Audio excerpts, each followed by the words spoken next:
Hello everyone, welcome back to our channel. I hope कि आपने अपने कल के पेपर के लिए बहुत ही तगड़ी प्रिपरेशन कर रखी होगी। तो आज की इस वीडियो के बाद में आपकी प्रिपरेशन एक लेवल और ऊपर चली जाएगी, क्योंकि आज के इस वीडियो के अंदर हम लोग करने वाले हैं साइंस के मोस्ट इंपॉर्टेंट क्वेश्चंस डिस्कस करेंगे, जो कि आपके एग्जाम में आने की संभावना बहुत ज्यादा है। तो सबसे पहले हम लोग क्वेश्चन स्टार्ट करें उससे पहले आप लोगों को थोड़ा सा फॉर्मुलाज का क्विक रिवीजन ऊपर से एक बार याद करवा देता हूं, जिससे कि हम क्वेश्चन सॉल्व करें तो आप उसको सही ढंग से करो और आपको वो फॉर्मुलाज अच्छे से इंप्लीमेंट करने आ जाए।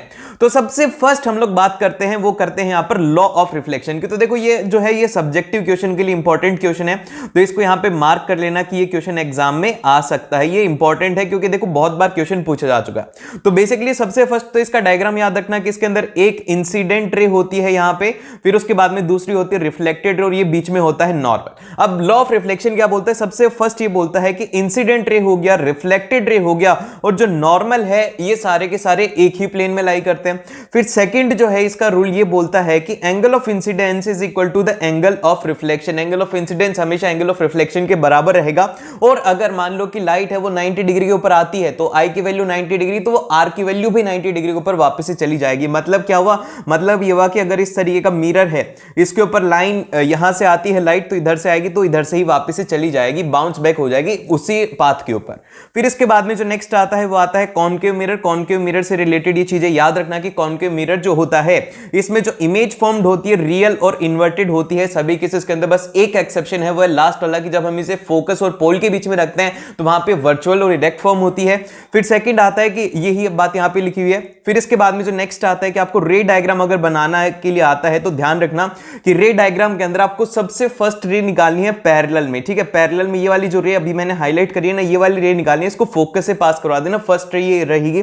फिर इसके बाद में जो सेकंड रे है इसको हम लोग लेते हैं फोकस से। ठीक है, या तो हम लोग इसको फोकस से लेंगे या फिर हम इसे सेंटर ऑफ कर्वेचर से लेंगे। फिर जहां पर भी इमिट करेंगे वहां पे हमारी जो है इमेज फॉर्म हो जाएगी। समझ के मेरी बात? ये रे डायग्राम बनाने का बहुत ही सिंपल तरीका है कि एक रे आपको पैरेलल लेनी है, फोकस से पास करवानी है, फिर दूसरी वाली रे या तो फोकस से पास होगी या फिर वो सेंटर ऑफ कर्वेचर से पास होगी। सारे के सारे रे डायग्राम इससे क्लियर हो जाएंगे। अब इसके अंदर जो इमेज फॉर्म होगी वो रियल और इन्वर्टेड रहेगी, सेम साइज की रहेगी, जो कि सेंटर ऑफ कर्वेचर पे है। देन फिर इसके बाद में नेक्स्ट आता है कि इसके यूजेस क्या क्या है। इसका यूज वहां पे लेते हैं जहां पे कि हमें ना लार्ज इमेज चाहिए होती है। तो जैसे कि शेविंग मिरर हो गया, वहां पे आपको इन लास्ट अपना फेस देखना होता है कि कहीं कट वगैरह ना लग जाए। फिर दूसरा हो गया कि आपको सर्च लाइट वगैरह, व्हीकल्स हेडलाइट वगैरह में इसको यूज करते हैं। देन फिर इसके बाद में जो नेक्स्ट आता है वो आता है मिरर फॉर्मूला। मिरर फॉर्मूला को याद रखना, अच्छे से रट लो कि 1/f is equal to 1/v plus of 1/u। Simple है, 1/f is equal to 1/v plus of 1/u। और यहां पर जो फोकल लेंथ है कॉनकेव मिरर की वो रहती है नेगेटिव और कॉन्वेक्स मिरर की फोकल लेंथ रहती है पॉजिटिव। और उसी के साथ में जो u है हमेशा ही नेगेटिव रहेगा। एग्जाम के अंदर गलती मत करना, गलती हो सकती है कि u जो है वो हमेशा नेगेटिव होता है। क्यों होता है? क्योंकि साइन कन्वेंशन मैंने आप लोगों को बताया था कि इस तरीके से होता है। और जो रे है, मतलब कि रे इस तरफ है ना, तो जितनी भी डायरेक्शन हम लोग इधर से इधर डिस्टेंस मेजर करते हैं ये नेगेटिव होती है और इधर वाली सारी की सारी पॉजिटिव होती हैं। तो ये बात आपको याद रखनी है। फिर इसके बाद में जो नेक्स्ट आता है वो आता है हमारे पास में मैग्निफिकेशन। मैग्निफिकेशन क्या होता है कि कितनी बड़ी इमेज जनरेट कर रहा है। तो एग्जाम के अंदर क्वेश्चन इस फॉर्मूला के ऊपर आएगा, अगर आएगा तो न्यूमेरिकल, कि magnification is equal to height of image upon में height of object is equal to negative है। यहां पे याद रखना कि इसके अंदर है नेगेटिव, मिरर के अंदर नेगेटिव है, वो होता है माइनस ऑफ v/u। तो एग्जाम के अंदर क्वेश्चन ये आएगा कि ऑब्जेक्ट गिवन है, उसकी हाइट ऑफ इमेज ये है और आपको पूछा जाएगा कि हाइट ऑफ ऑब्जेक्ट क्या है, तो आपको v और u की वैल्यू दे दी जाएगी, फोकल लेंथ निकाल करके आपको उसको सॉल्व करना होगा। इस तरीके के क्वेश्चन आते हैं। अब इससे रिलेटेड कुछ केसेस हैं, जैसे कि अगर m की वैल्यू 1 हो तो इसका मतलब ये होता है कि जो हाइट ऑफ इमेज है और हाइट ऑफ ऑब्जेक्ट है वो इक्वल है। फिर सेकंड आता है कि अगर m है वो बड़ा होता है 1 से, तो इसका मतलब ये होता है कि हाइट ऑफ इमेज जो है वो हाइट ऑफ ऑब्जेक्ट से बड़ी है। और ये कैसी इमेज जनरेट होती है? एक इनलार्ज्ड इमेज इसमें जनरेट होती है। फिर इसके बाद में आता है कि अगर m की वैल्यू लेस देन 1 है तो इस केस के अंदर जो हाइट ऑफ इमेज है हाइट ऑफ ऑब्जेक्ट से कम रहेगी और यहां पे जो साइज ऑफ इमेज रहेगी वो रहेगी डिमिनिश्ड इमेज। क्योंकि एग्जाम के अंदर क्वेश्चन आएगा कि what is the nature of image, तो आपको उसमें बताना होगा कि इनलार्ज्ड या फिर डिमिनिश्ड है, वो आपको m की वैल्यू से पता लगेगा। देन फिर इसके बाद में जो नेक्स्ट आता है हमारे पास में इंपॉर्टेंट पॉइंट है, ये बड़ा ही, अगर आपको सीधा आ जाए कि m की वैल्यू दी हुई है पॉजिटिव है नेगेटिव, तो आप किस तरीके से बताओगे कि इमेज कौन सी है।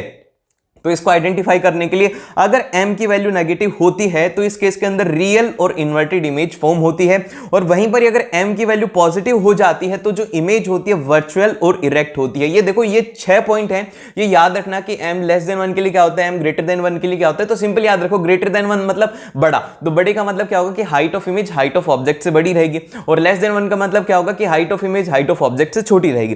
फिर इसके बाद में जो नेक्स्ट है कि जो हमारा m है वो नेगेटिव किसके लिए रहता है, सिर्फ और सिर्फ कॉनकेव मिरर के लिए वो नेगेटिव रहता है। फिर इसके बाद में जो नेक्स्ट आते हैं वो आता है हमारे पास में लॉ ऑफ रिफ्रैक्शन की। लॉ ऑफ रिफ्रैक्शन क्या होता है, तो सबसे पहला तो जो लॉ ऑफ रिफ्लेक्शन है वही यहां पे होता है कि वो ये है कि incident ray, refracted ray and the normal all lie in the same plane. उसके अंदर रिफ्लेक्टेड थी, इसके अंदर रिफ्रैक्टेड रे होती है। फिर इसके बाद में जो नेक्स्ट है इसका वो है स्नेल्स लॉ। स्नेल्स लॉ क्या कहता है भैया, स्नेल्स लॉ सिंपल सा आप लोगों को एक चीज कहता है कि अगर आपके पास में sine of angle of incidence ले तो उसको डिवाइड कर दे तो sine of angle of refraction से, तो वो एक कांस्टेंट वैल्यू होती है जिसको कि हम लोग म्यू भी कहते हैं। तो ये याद रखना, एग्जाम के अंदर क्वेश्चन इससे नहीं आएगा, क्वेश्चन ये मतलब कि लॉ ऑफ रिफ्रैक्शन आएगा तो आपको ये लिखना है कि ratio of sine of angle of incidence is the ratio of sine of angle of refraction. ठीक है, अब इसके बाद में जो नेक्स्ट आता है वो आता है रिफ्रैक्टिव इंडेक्स। रिफ्रैक्टिव इंडेक्स क्या होती है भैया, ये ध्यान से सुनो क्योंकि एग्जाम के अंदर क्वेश्चन आएगा ना, तो इसके अंदर ये आएगा कि आपको जैसे कि रिफ्रैक्टिव इंडेक्स ऑफ एक मीडियम दे दी जाएगी, जैसे कि मान लो कि डायमंड की दे दी जाएगी या फिर ऑयल की दे दी जाएगी, फिर उससे आपकी वाटर की पूछी जाएगी, तो कैसे करना है इस तरीके के क्वेश्चन को आपको ध्यान से देखो। तो रिफ्रैक्टिव इंडेक्स क्या होता है, बेसिकली रेशियो ऑफ लाइट होता है जो कि अलग अलग मीडियम में होता है। जैसे कि यहां पे रिफ्रैक्टिव इंडेक्स है, इसको n से डिनोट नहीं करना है, ये जो ईटा होता है इससे नहीं करना, आपको म्यू से इसको डिनोट करना है, जो कि होता है velocity of light in medium 1 divided by velocity of light in medium 2। Medium 1 की स्पीड डिवाइडेड बाय मीडियम 2 की स्पीड, और यहां पे हम लोग यूजुअली जो लेते हैं वो लेते हैं speed of light in vacuum जो कि होती है 3 × 10⁸ मीटर पर सेकेंड। ठीक है, ये बात याद रखना है क्योंकि एग्जाम के अंदर गलती हो सकती है। तो क्या होता है रिफ्रैक्टिव इंडेक्स, क्या होता है, वो होता है कि speed of light in medium divided by speed of light in vacuum. ये याद रखो, ये मत याद रखना कि मीडियम 2 मीडियम 1। आपको तो सिंपल सा अगर आएगा तो आप जैसे कि मान लो कि रिफ्रैक्टिव इंडेक्स ऑफ डायमंड, तो आप इसमें लिखेंगे कि speed of light in diamond divided by speed of light in vacuum. Then फिर इसके बाद में जो नेक्स्ट आता है वो आता है कॉन्वेक्स लेंस से रिलेटेड बातें आती है कि इसके अंदर कैसी इमेज फॉर्म होती है, इसके अंदर भी रियल और इन्वर्टेड इमेज फॉर्म होती है, बट जब ये फोकस और जो ऑप्टिकल सेंटर है उसके बीच में होता है तो यहां पे वर्चुअल और इरेक्ट इमेज फॉर्म होती है। देन फिर इसके बाद में जो नेक्स्ट आता है वो आता है कॉनकेव लेंस। कॉनकेव लेंस के अंदर हमेशा ही वर्चुअल और इरेक्ट इमेज फॉर्म होती है। देन फिर इसके बाद में जो अगला आता है ना वो है भैया हमारा लेंस फॉर्मूला। लेंस फॉर्मूला के अंदर सिंपल सा डिफरेंस है कि 1/f = 1/v -1/u होता है, और यहां पे भी जो u की वैल्यू है वो होती है नेगेटिव। याद रखो कि u की वैल्यू इस केस के अंदर भी नेगेटिव ही होगी, क्योंकि देखो एग्जाम के अंदर हम लोग कंफ्यूज हो जाएंगे कि नेगेटिव होगी या पॉजिटिव होगी। तो अभी बता देता हूं कि u की वैल्यू नेगेटिव रहेगी, और जो फोकल लेंथ है जैसे कि कॉन्वेक्स लेंस के लिए वो पॉजिटिव रहेगी और फोकल लेंथ नेगेटिव रहेगी कॉनकेव लेंस के लिए। समझ गए, कॉन्वेक्स के लिए पॉजिटिव, कॉनकेव के लिए नेगेटिव। देन फिर इसके बाद में जो नेक्स्ट आता है वो आता है मैग्निफिकेशन। मैग्निफिकेशन क्या होता है, वो होता है हाइट ऑफ इमेज अपॉन में हाइट ऑफ ऑब्जेक्ट, लेकिन इसके अंदर यहां पे आ जाता है पॉजिटिव ऑफ v/u, यहां पे नेगेटिव नहीं होता, मिरर के केस के अंदर नेगेटिव होता है। फिर इसके बाद में जो लास्ट है इसका वो ये है कि पावर ऑफ लेंस क्या होती है। तो पावर ऑफ लेंस हम लोग बोलते हैं कि कितना उसका पावर है कि वो कन्वर्ज या फिर डाइवर्ट करता है रेस को, और इसका जो फॉर्मूला होता है वो होता है पावर = 1 अपॉन में फोकल लेंथ, जो कि किस में रहती है, मीटर में, और इसकी जो यूनिट होती है वो होती है डायोप्टर, और 1 डायोप्टर = मीटर इनवर्स होता है। एग्जाम के अंदर एग्जामिनर आपको सेंटीमीटर में देगा फोकल लेंथ, तो वहां पे गलती हमें नहीं करनी, एग्जामिनर के चंगुल में नहीं फंसना है। देन फिर इसके बाद में जो अगला आता है वो आता है इलेक्ट्रिसिटी से रिलेटेड। भैया जो है इंपॉर्टेंट बात है वो भी एक बार बता देता हूं कि इलेक्ट्रिक करंट जो होता है वो होता है I = Q/T। Q/T का मतलब क्या होता है भैया, इसका मतलब ये होता है कि कितना अमाउंट ऑफ चार्ज फ्लो करा कितने टाइम के अंदर, और यहां पे आएगा कि जो 1 ओम है, मतलब कि 1 एम्पेयर को डिफाइन करो तो आप इसमें बोलोगे कि 1 coulomb of charge flow in 1 second, कि 1 कूलम्ब चार्ज 1 सेकेंड के अंदर फ्लो होता है, तो वहां पर इलेक्ट्रिक करंट 1 एम्पेयर होता है। फिर इसके बाद में एम मीटर को हम लोग यूज में लेते हैं किसके लिए, मेजर करने के लिए कि कितना करंट उसमें फ्लो कर रहा है, और इसको हम लोग सीरीज में कनेक्ट करते हैं। गैल्वेनोमीटर को हम लोग direction of electric current measure करने के लिए यूज करते हैं। फिर इसके बाद में जो नेक्स्ट आता है वो आता है ओम्स लॉ। ओम्स लॉ ही है सबसे ज्यादा इंपॉर्टेंट, इसको याद रखो वीर से। क्या याद रखोगे, वीर। वीर मतलब कि V = IR। तो यहां पे आपको ये बात याद हो जानी चाहिए, क्या हो जानी चाहिए कि वीर हम लोग याद रखेंगे, वीर वीर। और आप लोग यार वीर हो, आप लोग चैंपियन हो यार, मैं बता रहा हूं तुमने ना इतनी अच्छी प्रिपरेशन कर रखी है, पेपर तो फोड़ के आओगे, ठीक है। फिर इसके बाद में नेक्स्ट आता है कि फैक्टर है जिन जिन के ऊपर की रेजिस्टेंस डिपेंड करता है। तो सबसे पहला फैक्टर आता है कि directly proportional to the length के ऊपर डायरेक्टली प्रोपोर्शनल रहता है, R is proportional to L. Second आता है कि inversely proportional to area of cross section, R is inversely proportional to 1/a। फिर इसके बाद में आता है कि directly proportional to the nature of material, जो कि होता है रो रेजिस्टिविटी जिसे हम लोग कहते हैं। फिर लास्ट आता है कि टेम्परेचर के ऊपर डिपेंड करता है। ये क्वेश्चन आएगा तो 3 नंबर में आएगा और आपको ये तीनों के तीनों 4 पॉइंट इसमें लिखने होंगे। और जो इसका फॉर्मूला बनता है वो बनता है R is equal to rho L by A. और जो यहां पर रो है रेजिस्टिविटी है उसकी जो ऐसा यूनिट होती है वो होती है ओम मीटर, इसकी ऐसा यूनिट होती है। फिर इसके बाद में आते हैं सीरीज कॉम्बिनेशन। सीरीज कॉम्बिनेशन की अगर हम लोग बात करें तो वो होता है, इसका फॉर्मूला है R1 R2 R3। सिंपल से हम लोग इसको ऐड करते हुए चले जाएंगे, कुछ भी अलग नहीं करना है। लेकिन पैरेलल में हमें याद रखना है कि इसके अंदर होगा 1/r इक्विवेलेंट। अगर पैरेलल कॉम्बिनेशन दिख रहा है तो उसके अंदर एक बार आंसर को अपना उल्टा करके देखना, क्योंकि बहुत बार ऐसा होगा कि आप आंसर निकाल दोगे और आप गलत कर दोगे। तो गलती आपको नहीं करनी है, इसलिए ध्यान से देखना उसको। और अगर मान लो कि दो ही रेजिस्टेंस कनेक्टेड हैं तो इनका आर इक्विवेलेंट क्या होगा, इनका आर इक्विवेलेंट होगा R1 into R2 divide by में R1 प्लस ऑफ R2। याद रखना R equivalent is equal to R1 into R2 divide by में R1 प्लस R2। यहां पर रिवर्स करने की जरूरत नहीं है। और फिर इसके बाद में जो नेक्स्ट आता है वो आता है जूल्स हीटिंग लॉ। भैया जूल्स हीटिंग लॉ क्या बोलता है? जूल्स हीटिंग लॉ हमें एक फॉर्मूला देता है, वो होता है H is proportional to I square R into T। देखो ये क्या कहता है, ये सबसे पहले तो कहता है कि हीट जनरेट जो होगी ना वो स्क्वायर ऑफ इलेक्ट्रिक करंट रहेगी। फिर सेकंड आता है कि it is proportional to the मतलब कि कितना रेजिस्टेंस है उसका, उसके प्रोपोर्शनल रहेगी। फिर थर्ड आता है कि कितने टाइम के लिए हमने उसे यूज किया तो उसके लिए रहेगा। तो 3 पॉइंट है। इससे भी आएगा कि अगर आता है कि on which the Joule's heating law depends, तो ये याद रखना है। और इसका जो फॉर्मूला हमारे पास में निकल करके आता है वो आता है H is equal to I square R into T। और यहां पर जो टाइम है वो होता है सेकंड्स में। फिर इसके बाद में आती है इलेक्ट्रिक एनर्जी के कितनी एनर्जी आपने यूज करी, तो उसके लिए आप लोग लिखेंगे कि यूनिट इज इक्वल टू मतलब होता है हमारे पास में कि पावर इंटू टाइम, कि कितने टाइम के लिए आपने कितनी पावर यूज मिली और कितने टाइम के लिए। और इसकी जो यूनिट होती है वो होती है किलोवाट आवर, इसकी यूनिट होती है। फिर इसके बाद में जो नेक्स्ट है कि पावर क्या होती है, पावर होती है basically rate of doing work. इसके 3 फॉर्मूला है, तीनों के तीनों याद रखना। वो ये है कि P is equal to VI, second है P is equal to I square R, और फिर थर्ड है कि P is equal to V square upon में R। ये तीनों के तीनों याद रखना, ओम्स लॉ से आ जाएंगे। और अब हम लोग क्वेश्चन को सॉल्व करते हैं जिससे कि आपकी प्रैक्टिस और अच्छी हो जाए।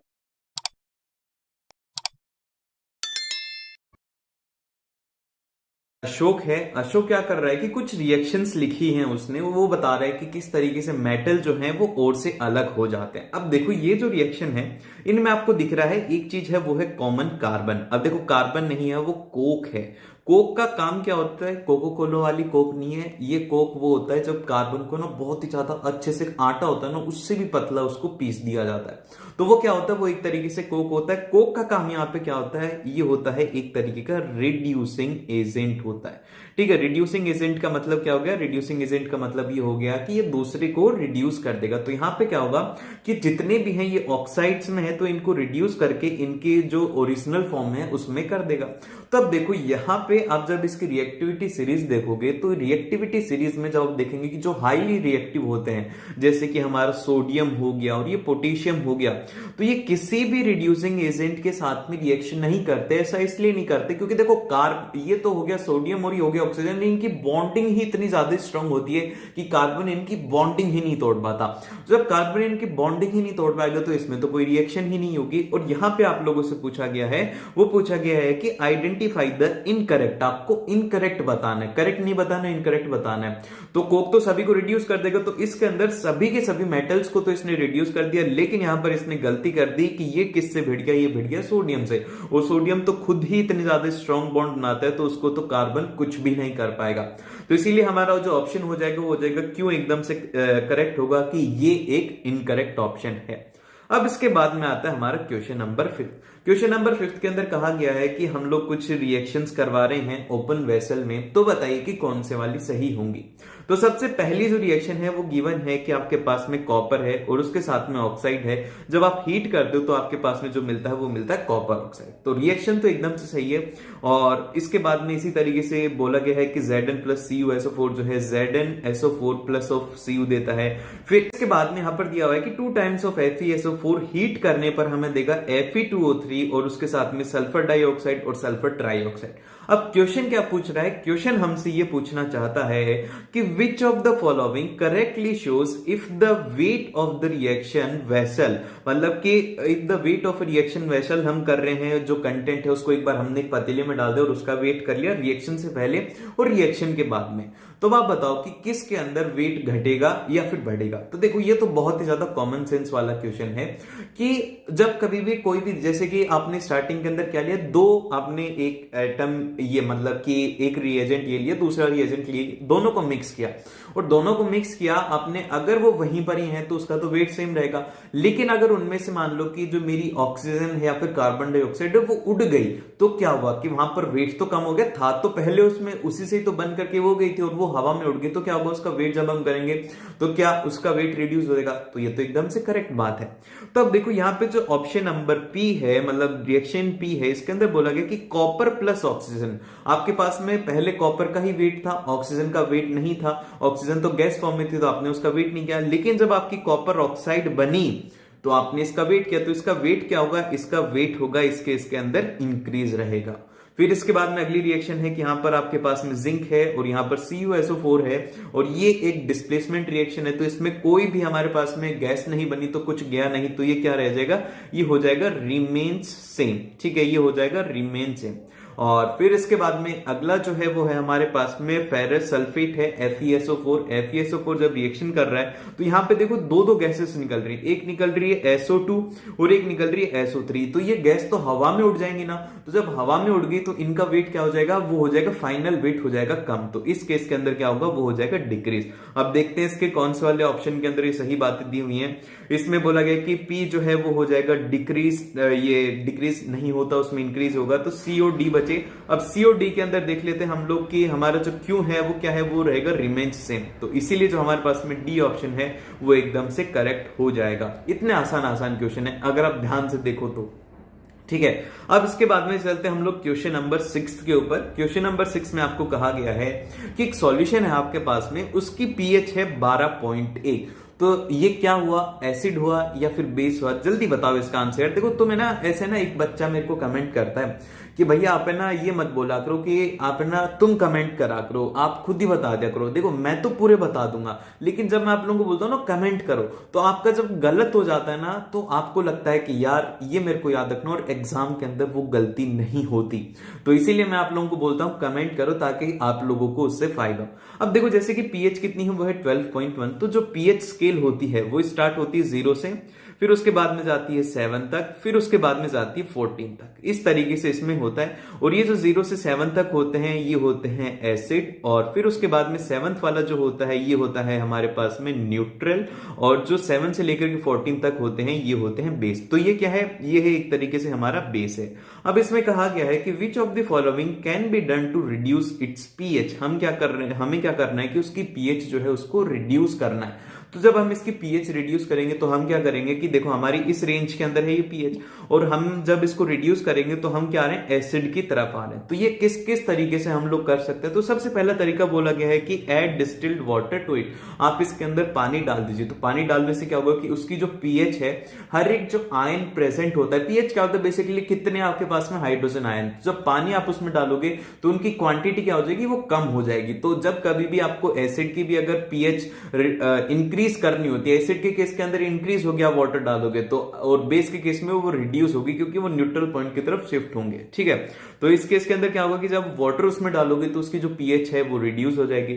फिर सेकंड ऑप्शन के अंदर गिवन है कि add a solution of a different base with the pH of 18.7। अब आपने क्या किया कि ये तो है हायर बेस और आपने इसके अंदर लोअर बेस डाल दिया, तो इनकी जो pH होगी वो कहां पर आएगी, वो क्या pH 12.1 से ज्यादा आएगी, नहीं आएगी, क्योंकि क्या है ये है वीक बेस है। तो इनका जो सॉल्यूशन बनेगा वो इतना स्ट्रांग नहीं रहेगा, वो 8.7 से तो ज्यादा रहेगा लेकिन 12.1 से कम रहेगा, और यहां पे हमारी कंडीशन सेटिस्फाई हो रही है कि उसकी pH रिड्यूस होनी चाहिए। अब इसके बाद में आता है हमारा जो नेक्स्ट ऑप्शन है, ऑप्शन नंबर आर, कि add the few drops of acid with the unknown pH. बस एसिड है, आपको पीएच वीएच से कोई मतलब नहीं है। जैसे आप एसिड डालोगे तो उसकी पीएच ऑटोमेटिकली ड्रॉप डाउन हो जाएगी। क्यों? क्योंकि वो है एसिड, और एसिड के एडिशन पर उसकी पीएच रिड्यूस होगी। तो इस केस के अंदर तीनों की तीनों बातें सही हैं, तो सही ऑप्शन हो जाएगा डी ऑप्शन, एकदम से करेक्ट है कि आप कुछ भी करो आपकी पीएच इस केस के अंदर रिड्यूस हो ही जाएगी। उसके बाद में आता है क्वेश्चन नंबर 7। तो देखो क्वेश्चन नंबर 7 के अंदर आप लोगों को कहा गया है कि 1 mole of which of the following compound requires the 2 mole of hydrogen to form a saturated hydrocarbon by the catalytic hydrogenation.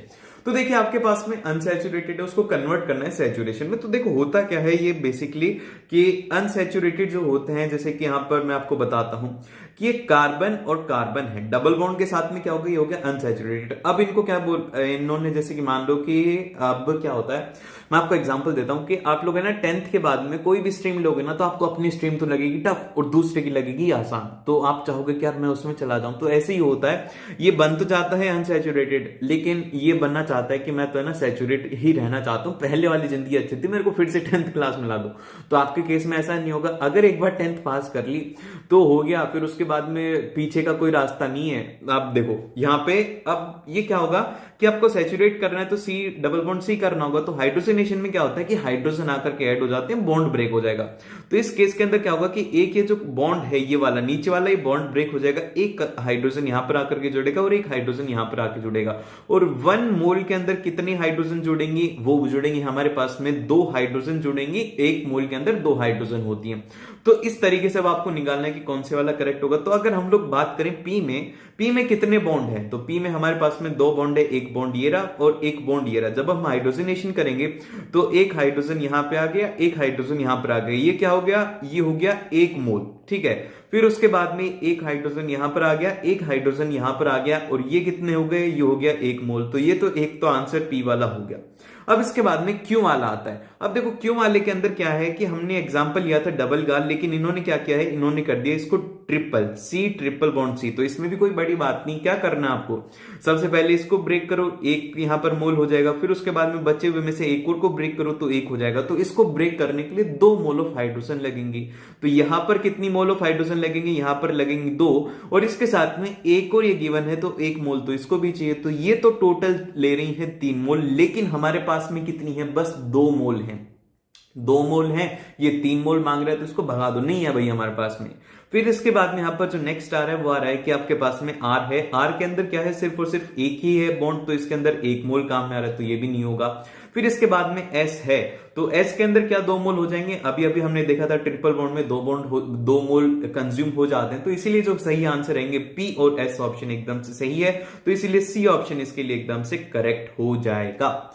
अब इसके बाद में चलते हैं हम लोग नेक्स्ट क्वेश्चन की तरफ। क्वेश्चन नंबर 8 है। क्वेश्चन नंबर 8 बहुत ही ज्यादा सिंपल है, बहुत ही ज्यादा। ये one of the simple question लगा, क्योंकि अगर ये प्रोसेस पढ़ रखे तो सीधा ही ये हो जाने वाला है।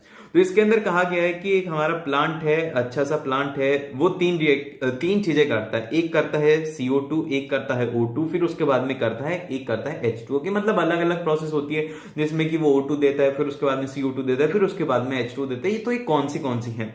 तो आपसे बोला गया कि आप बताओ कि Z वाली प्रोसेस कौन सी होगी। तो देखो Z के अंदर क्या हो रहा है कि जो प्लांट है वो अपना है ना वाटर को रिलीज कर रहा है। इसके अंदर H2O मतलब वाटर को रिलीज कर रहा है, और ये वाटर को रिलीज करता है अपनी लीव्स के थ्रू और स्टोमेटा के थ्रू, ठीक है। स्टोमेटा के थ्रू क्या करेगा, ये अपनी जितनी भी जो वाटर है उसको वहां से रिलीज कर देगा। तो यहां पे जो हमारे पास में करेक्ट ऑप्शन रहता है, जो इस प्रोसेस का नाम होता है वो होता है ट्रांसपीरेशन। तो ये नाम याद रखना है इस प्रोसेस का, वो होता है ट्रांसपीरेशन।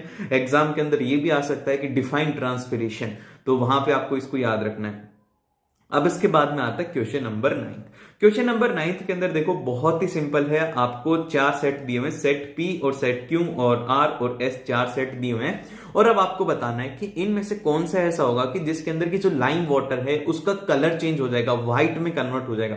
तो ये तो आप है ना पढ़ करके थक गए हो कि जो लाइम वाटर होता है ये कब कन्वर्ट होता है, जब हम इसको, आपने वो देखा होगा कि आपके साइंस के बुक उसके अंदर ऐसे गिवन है कि एक आप क्या बोल सकते हो कि लाइम वाटर, उसमें आप ऐसे फूंक मारो, ऐसे तो उसमें क्या हो रहा है कि उसका कलर चेंज हो रहा है, ठीक है। तो वही यहाँ पे क्या कर रहे हैं कि जब हम इनहेल करते हैं तो हम ऑक्सीजन रख लेते हैं, फिर उसके बाद बाहर निकालते हैं CO2। तो बेसिकली यहाँ पर इस बात को बताने का मतलब ये है कि जो लाइम वाटर होता है हमारा, क्या होता है लाइम वाटर कलर चेंज कब करेगा, जब उसको मिलेगी CO2, ठीक है। अब CO2 कब मिलती है, प्लांट के केसेस में। जब फोटोसिंथेसिस होता है तो प्लांट क्या करते हैं कि CO2 को अपने पास में रख लेते हैं और जो ऑक्सीजन होती है वो हम लोगों को दे देते हैं, ठीक है। और जब रात हो जाती है तो वो क्या करते हैं कि उनको है ना, जब प्रोसेस हो नहीं हो रही, और जब रात होती है ना, तो रात के केस के अंदर क्या होता है कि लाइट नहीं होती। अब लाइट नहीं होती तो फोटोसिंथेसिस नहीं होता, तो फोटोसिंथेसिस नहीं होता तो वो ऑक्सीजन नहीं देते, उस केस के अंदर वो देते हैं CO2। तो अब देखो, जहां पर पॉट है अकेला जिसके अंदर प्लांट नहीं है, तो वो तो ऐसे ही आउट हो गए, इनको तो ऐसे आउट कर दो, इनकी तो शक्ल देखो और ऐसे भगा दो, तुम नहीं हो इसका आंसर। अब बचा हुआ है हमारे पास में सेट Q और सेट R। अब देखो सेट क्यू है, सेट क्यू के अंदर आपके पास में सनलाइट है, तो इसके अंदर क्या निकलेगा, इसमें निकलेगा ऑक्सीजन ही बाहर निकलने वाली। अब इसके बाद में निकलता है सेट आर। सेट आर के अंदर देखो यहां पर ब्लैक पेंट कर दिया, मतलब ब्लैक पेंट कर दिया, उसको पूरे तरीके से ढक दिया है, कोई भी सनलाइट नहीं आ रही। तो इस केस के अंदर क्या होगा कि ये जो है ये रिलीज करेगा CO2, जिस वजह से क्या होगा कि इसका जो लाइम वाटर है उसका कलर चेंज हो जाएगा। और यही हमसे पूछा था तो हमने इसका आंसर निकाल लिया, तो सी ऑप्शन इसके लिए एकदम से करेक्ट ऑप्शन हो चुका। इसके बाद में आता है क्वेश्चन नंबर 10। क्वेश्चन नंबर 10 में कहा गया है कि होमोग्लाइकोस डोमिनेंट ग्लोना पिग। ग्लोना पिग क्या है, एक तरीके का पिग है कि मतलब पिग की ही एक प्रजाति, हमें इसमें नहीं जाना, हमारा जो काम है वो है यहाँ पर डोमिनेंट वाला। तो याद करो मेंडल्स एक्सपेरिमेंट। मेंडल दादा ने क्या कहा था कि डोमिनेंट होता है जो कि अपना हर एक जो जनरेशन होता है उसमें अपना जो इफेक्ट है वो दिखाता है, और जो एक तरीके से आप बोल सकते हो कि रिसेसिव होता है वो अपना इफेक्ट नहीं दिखाता। तो वो वाला कंसेप्ट यहां पर लगेगा। वो पी प्लांट वाला था ना, टी वाला, स्मॉल टी, वो वाला कंसेप्ट यहां पर लगेगा। तो इसमें कहा गया है कि डोमिनेंट जो है वो है ब्लैक फर। तो हम इसमें लिख देंगे कि डोमिनेंट क्या है भैया, डोमिनेंट जो है वो है ब्लैक फर, ठीक है। डोमिनेंट इसमें हो गया ब्लैक फर, मैं क्या लिख रहा हूं यार, ब्लैक फर, ठीक है। अब हम इसको कैसे लिख सकते हैं, इसकी जो रिप्रेजेंटेशन होगी वो हम कैपिटल बी से कर सकते हैं। अब इसके बाद में एक और कहा गया है कि इज क्रॉस्ड, कि उसका क्रॉस होता है उसके साथ में होमोलाइगस ग्लोना पिग विद द व्हाइट फर। और अब जो उसका क्रॉस हो रहा है वो हो रहा है व्हाइट के साथ में। तो यहां पर जो व्हाइट है वो क्या है, वो है रिसेसिव। तो इसको हम लोग डिनोट करेंगे स्मॉल b से।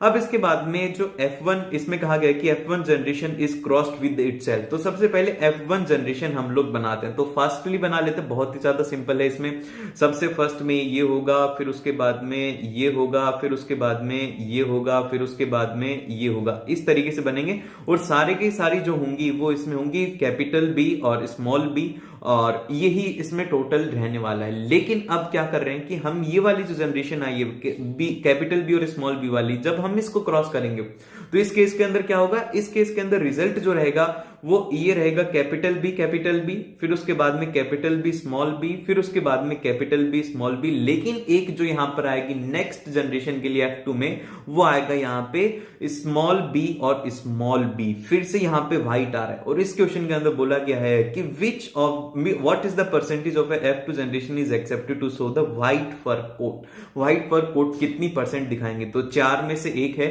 तो आप करेंगे इसको 1/4, तो इसका आ जाएगा 25% इसका करेक्ट आंसर। इतना आसान क्वेश्चन। अब इसके बाद में आता है क्वेश्चन नंबर 11। क्वेश्चन नंबर 11 में कहा गया है कि a person X suffers from a condition that is affected by the normal functioning of a pituitary gland. अब पिट्यूटरी ग्लैंड का काम क्या होता है, बेसिकली पिट्यूटरी ग्लैंड जो होता है इसका काम ही होता है कि जो भी हमारी बॉडी के अंदर ग्रोथ होती है वो इसके ऊपर ही डिपेंड करता है कि आप कितना, आपकी कितनी हाइट होगी, ये सब कुछ कंट्रोल कौन करता है, यही ग्लैंड करता है। अब इसमें कहा गया है कि which of the following is most likely direct effect of a person X condition। कौन सी कंडीशन के ऊपर इफेक्ट करेगा, तो बेसिकली यहां पर अगर उसके साथ में प्रॉब्लम ये है कि उसकी फंक्शनिंग खराब हो रही है तो उसकी जो ग्रोथ ऑफ बॉडी है वो इफेक्ट हो जाएगी। तो इसीलिए इसका करेक्ट ऑप्शन रहेगा वो रहेगा हमारे पास में इनसफिशिएंट ग्रोथ ऑफ बॉडी। तो सी ऑप्शन इसके लिए एकदम से करेक्ट हो जाएगा। अब इसके बाद में आता है हमारे पास में क्वेश्चन नंबर 12। क्वेश्चन नंबर 12 के अंदर कहा गया है कि the time duration for sowing of a seeds to harvest of a crop is a critical for the agriculture process. इसमें इस सेंटेंस का कहने का मतलब ये है कि जो आप है ना जिस दिन बीज बोते हो और उसके बाद में जब आप उसको हार्वेस्ट करते हो, मतलब जैसे कि आपने मैंगो है, मैंगो का बीज या फिर आपने पेड़ लगाया और फिर उसके बाद में आप मैंगो खाओगे तो आपको बहुत ज़्यादा टाइम लग जाएगा। अप्रोक्सीमेटली 10 ईयर्स का टाइम लगता है एक उसको ग्रो होने में, वो भी रूट से ऑर्गेनिकली, ठीक है। 10 ईयर्स मिनिमम लगते हैं। और मैं आपको बताता हूँ कि हमारा जो गांव है वहाँ पे हमारे घर है, उस घर के ऊपर अप्रोक्सीमेटली 10 ईयर्स हो चुके हैं, अब जा करके उसके ऊपर आम आने लग गए और इस सीजन में हम लोग उसके आम खाएंगे। तो आप देखो कि 10 साल का वेट करना होता है, ठीक है। अब इसमें कहा गया कि based on the information above select the reason why are the farmer prefer the vegetative propagation for growing crops. और लोग क्यों वेजिटेटिव प्रोपगेशन को यूज में लेते हैं। अब देखो वेजिटेटिव प्रोपगेशन के अंदर होता क्या है कि आप है ना किसी प्लांट को दूसरे प्लांट के ऊपर इस तरीके से इम्प्लांट कर देते हो, फिर उसके बाद में वो ग्रो होता है, ठीक है। ये होता है वेजिटेटिव प्रोपगेशन में। तो यहाँ पे क्या होता है, अब देखो जब आप इस क्वेश्चन को पढ़ोगे तो आपको जो ऑप्शंस दिए हुए हैं वो इस तरीके से दिए हुए हैं कि आप जब इसको पढ़ोगे तो आपको लगेगा कि यार ये तो फीचर्स हैं, तो जो फीचर हैं वो नहीं है। इसमें पूछा गया है, ध्यान से देखो कि select the reason why are the farmer prefer the vegetative propagation. इसको ही क्यों जाते हैं, तो इसके पीछे का रीजन ये है कि यहाँ पर जो है कि उनको जो फ्रूट है वो जल्दी मिल जाता है, उनको जो रिजल्ट है वो जल्दी मिल जाता है। तो इसीलिए जो इसका ऑप्शन है ऑप्शन सी कि plant grown by the vegetative propagations bear fruits earlier, कि उनसे फ्रूट जल्दी आ जाते हैं। तो इसलिए इसका करेक्ट ऑप्शन हो गया। यही जो हम लोगों ने पेड़ लगाया था 10 साल पहले, अगर उसको हम लोग कर देते वेजिटेटिव प्रोपगेशन से तो वो हमें ना 2 साल के अंदर रिजल्ट दे देता। 2 साल के अंदर उसमें अभी तक हम लोग है ना उसके आम खा रहे होते। लेकिन क्या है कि हम लोगों ने गए पूरे ऑर्गेनिकली और इस टेक्निक का नहीं पता था, लेकिन इस बार इस टेक्निक से हम लोग पेड़ जरूर से लगाएंगे, ठीक है। अब इसके बाद में आता है अगला question, question number 13। Question number 13 के अंदर कहा गया है कि the circuit below consist of a variable register connected in a series with a 2000 ओम। मतलब 2000 के आपके पास में 2 रजिस्टर कनेक्टेड हैं और एक है वेरिएबल रजिस्टर जिसको क्या वेरी कर सकते हो 0 से लेकर के 4000 तक, और एक आपके पास में बैटरी लगी हुई है 12 वोल्ट की। अब आपसे क्वेश्चन में क्या पूछा गया, क्वेश्चन में पूछा गया है कि as the resistance of a variable resistor is change what is the smallest possible reading on the voltmeter, कि सबसे स्मॉलेस्ट पॉसिबल रीडिंग क्या हो सकती है वोल्ट मीटर के ऊपर। तो देखो क्या होगा, ये वोल्टेज है V किस तरीके से डिस्ट्रीब्यूट होता है, इसके अंदर हमेशा करंट तो सेम रहेगा। अब करंट सेम रहेगा तो इसके अंदर अलग पोटेंशियल डिफरेंस, इसका भी अलग पोटेंशियल डिफरेंस और इसका भी अलग पोटेंशियल डिफरेंस। इसका पोटेंशियल डिफरेंस V1, इसका V2 और इसके बाद में इसका V3। और यहां से आप इसके अंदर आसानी से निकाल सकते हो कि क्या होगा। तो हम लोगों को क्या चाहिए कि मिनिमम वोल्टेज हो। तो मिनिमम कब होगा, जब एक के पास में मैक्सिमम वोल्टेज चला जाए, V1 सबसे ज्यादा हो जाए। तो अब क्या होगा कि V1 जो है इसके लिए हम जो रेजिस्टेंस है इसको 4000 के ऊपर ही सेट कर देते हैं कि भैया इसकी मैक्सिमम वैल्यू आ जाए। तो यहां पर क्या होगा कि ये 4000 है और ये बचे हुए दोनों भी 4000 हैं। तो सबसे पहले क्या होगा कि ये जो हमारे 12 वोल्ट था ये डिस्ट्रीब्यूट हो जाएगा। 6 वोल्ट तो इसके पास में आ जाएगा और ये जो बचा हुआ 6 वोल्ट है ये इन दोनों के पास में आ जाएगा। अब ये जो दोनों हैं ये भी क्या है, अलग अलग एक जैसे ही हैं, एक जैसे ही है। तो इसमें क्या होगा कि इसके पास में भी आधा हो जाएगा और इसके पास में जो रह जाएगा वो रह जाएगा 3 वोल्ट। तो 3 वोल्ट जो है वो है इसकी मिनिमम रीडिंग जो कि आ सकती है जब सर्किट होगा। अब आपके दिमाग में आएगा कि भैया ऑप्शन में तो 0 वोल्ट भी दिया हुआ है, 0 वोल्ट भी तो हो सकता है। आप क्या करो कि ये जो 4000 वाला है ना इसको 0 के ऊपर सेट कर दो। तो जब हम इसको 0 पर सेट कर देंगे ना तो इसमें करंट ही आगे फ्लो नहीं होगा, यहां पर आएगा ही नहीं। लेकिन हमें तो इस सर्किट को पूरा कंप्लीट करना है ना, इसीलिए इसके लिए कंडीशन लगानी होगी कि 4000 को हम लोग सेट करके इसके अंदर कितना पोटेंशियल डिफरेंस आएगा। तो 3 वोल्ट इसका एकदम से करेक्ट आंसर होगा। बहुत ही ज्यादा बेसिक क्वेश्चन था लेकिन इसमें थोड़ा सा दिमाग लगाने की जरूरत थी। और फिर इसके बाद में आता है हमारे पास में क्वेश्चन नंबर 14। क्वेश्चन नंबर 14 में कहा गया है कि frequency of AC in some countries is 60 hertz. 60 hertz की फ्रीक्वेंसी होती है कुछ कंट्रीज में। हमारी कंट्री के अंदर जो फ्रीक्वेंसी है वो रहती है लाइट की 50 हर्ट्ज। अब देखो 50 हर्ट्ज इसकी फ्रीक्वेंसी रहती है और जो इनका एक तरीके से आप बोल सकते हो कि जो ग्राफ होता है वो आप पढ़ोगे sine wave, cos wave, sine wave, जो भी साइंस लेंगे आगे क्लास 12th में। लेकिन आपको बस इतना से याद याद रखना है कि जब कभी भी बात कर जाती हर्ट्ज वगैरह की तो इस तरीके से इनका ग्राफ होता है, ठीक है। ये होता है एसी का, कि एसी जब कभी भी करंट फ्लो होता है तो उसमें ये ग्राफ होता है। तो देखो यहाँ पर ये कितना है, ये है हमारे पास में 1 हर्ट्ज है। अब 1 हर्ट्ज के अंदर देखो कितनी बार चेंज हुआ, तो ये सबसे पहले क्या था, ये था पॉजिटिव, फिर उसके बाद में क्या हो गया, ये हो गया नेगेटिव। तो 1 हर्ट्ज के अंदर इसने कितनी बार चेंज किया, 2 टाइम्स इसने अपनी क्या कर ली, वो चेंज कर ली। तो ऐसे ही 60 हर्ट्ज के लिए कितनी होंगी, 60 साइकिल्स होंगी, और 60 साइकिल के अंदर वो कितनी बार अपने आप को चेंज करेगा, तो 60 × 2 120 इसका करेक्ट आंसर होगा। तो इसके लिए जो आपको सही ऑप्शन मिलेगा वो मिलेगा कि option number B, the current changes the direction 120 times in a second. 1 second में 120 बार अपनी जो डायरेक्शन है उसको चेंज करेगा। अब इसके बाद में आता है नेक्स्ट क्वेश्चन, क्वेश्चन नंबर 15 है। क्वेश्चन नंबर 15 को देखो यार, थोड़ा इंपॉर्टेंट मार्क कर लो। अगर आप सीधा किसी भी ऐसे इंसान से पूछ लोगे जिसको कि क्लास 10th उसने पास कर ली, वो इसका आंसर गलत कर देगा। अब देखो यहाँ पर इसमें क्या कहा गया है, इसमें कहा गया है कि रमन जो है वो ड्रॉ करता है ग्राफ का, how the resistivity of a wire changes with the length of wire, कि किस तरीके से रेजिस्टिविटी जो है वो वायर की लेंथ के साथ में चलती है, ठीक है। अब यहां पर आप सिंपल सा क्या लगाओगे, अपना दिमाग लगाओगे, और मैं भी आपको दिमाग लगा करके बताता हूं। R = ρL/A, और यहां से आप बोल देंगे कि R = ρL/A, और यहाँ पर किसका रिलेशन पूछा है, रो और एल का। तो आप अपनी बुद्धि लगाओगे, आप बोलोगे कि भैया जो रो है वो हो जाएगी इन्वर्सली प्रोपोर्शनल टू एल। लेकिन बाबू यहाँ पर जो रेजिस्टिविटी है और लेंथ तो एक दूसरे पर डिपेंड ही नहीं करती। जो हमारी ये जो रेजिस्टिविटी है ना, रेजिस्टिविटी ये डिपेंड ही नहीं करते कि आप क्या लेंथ ले रहे हो, क्या एरिया ले रहे हो। ये डिपेंड करते कि उसका नेचर कैसा है, कि वो कौन सा मेटीरियल है, इसके ऊपर डिपेंड करती है। लेंथ वगैरह से उसको कोई भी फर्क नहीं पड़ता। तो यहां पे हमारे पास में आ जाएगा कि जो आप लेंथ को कितना भी चेंज कर लो, रो तो हमेशा ही कांस्टेंट रहेगा। तो इसके लिए जो हमारे पास में ग्राफ रहेगा, देखो कौन से वाला ग्राफ सही है। इसका ग्राफ नेक्स्ट वाले पेज में, हाँ ये डी वाला ऑप्शन का जो ग्राफ है वो एकदम से सही रहेगा, कि इसको कोई भी फर्क नहीं पड़ रहा, आप चाहे से 1 मीटर का लो, 2 मीटर का लो, 3 मीटर का लो, वो कांस्टेंट ही रहता है।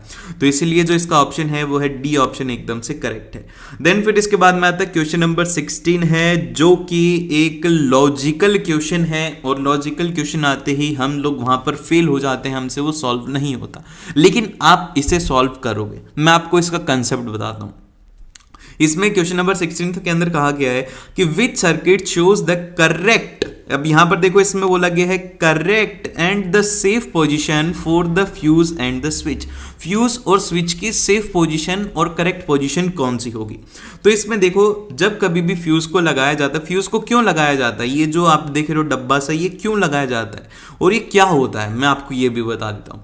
तो ये जो होता है, ये होता है एक वायर होता है जो कि काफी ज्यादा पतला होता है। इस वायर में से अगर आप जैसे कि मान लो कि करंट फ्लो करवाना है आपको 1 एम्पियर को, और अगर आप गलती से इसके अंदर 3 एम्पियर का करंट दोगे तो ये क्या दे देगा, ये अपना बलिदान दे देगा, अपना त्याग कर देगा, ये अपने आप को जला लेगा, लेकिन आपकी जो डिवाइस है उसको बचा लेगा।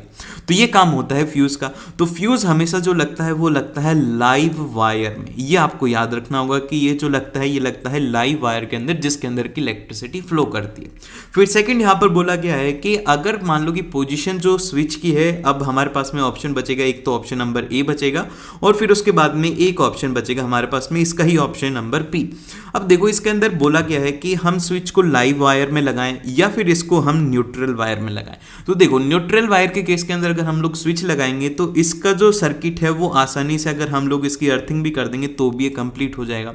तो यहां पर क्या है कि ये सेफ तरीका नहीं है। यहां पर जो सेफ वर्ड है उससे भी इतना बड़ा मीनिंग निकल रहा है, बताओ।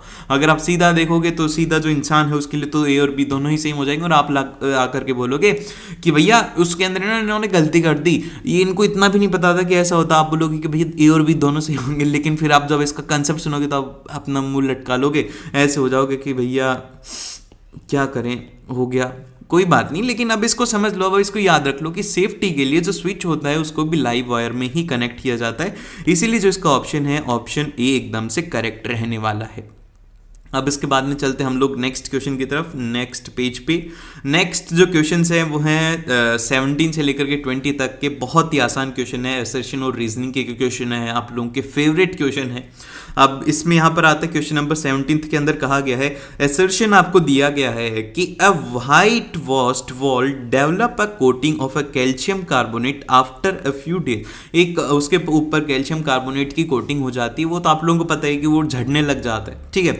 अब यहाँ पे कैल्शियम कार्बोनेट का फॉर्मूला क्या होता है? कैल्शियम कार्बोनेट का जो फॉर्मूला होता है वो होता है CaCO3, ठीक है, ये इसका फॉर्मूला होता है। अब इसके बाद में यहाँ पर रीजन के अंदर क्या दिया गया कि कैल्शियम ऑक्साइड, ये गलती कर दी ना, देखो कैल्शियम ऑक्साइड लिख दिया और फिर इसके बाद में कहा गया कि calcium oxide on the wall react slowly with the carbon dioxide in air. ये तो होता ही नहीं भाई, ये कहाँ है, तू क्या कर रहा है, ये तो तूने गलती कर दिया, कैल्शियम ऑक्साइड लिख दिया। अगर हाइड्रोक्साइड लिख देता तो तेरा सही हो जाता। अब तेरा कुछ नहीं हो सकता, तू इस केस के अंदर फेल है, ये तेरा गलत हो गया, ये तूने एकदम से सही किया। तो अब क्या दें तेरे को दे देते हैं ऑप्शन नंबर सी दे देंगे, चल ठीक, तू खुश रहे।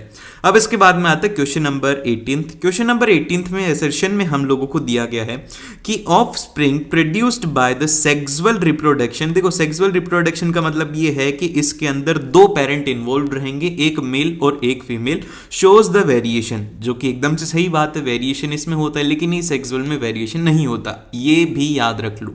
ये एमसीक्यू में आ सकता है, लेकिन जो एमसीक्यूज आपने देखे उसमें लगता है कि ऐसे क्वेश्चन आएंगे कि इतने आसान सा पूछ लेगा कि वेरिएशन होगा या नहीं होगा। ये तो उम्मीद ही छोड़ दो अब तुम की आसान देखेंगे, मेरे को तो एक भी आसान ऐसा नहीं दिखा। अब इसके बाद में आता है नेक्स्ट क्वेश्चन, मतलब नेक्स्ट इसका रीजन गिवन है। रीजन ये है कि each offspring produced by the sexual reproduction inherits all the genes from each parent.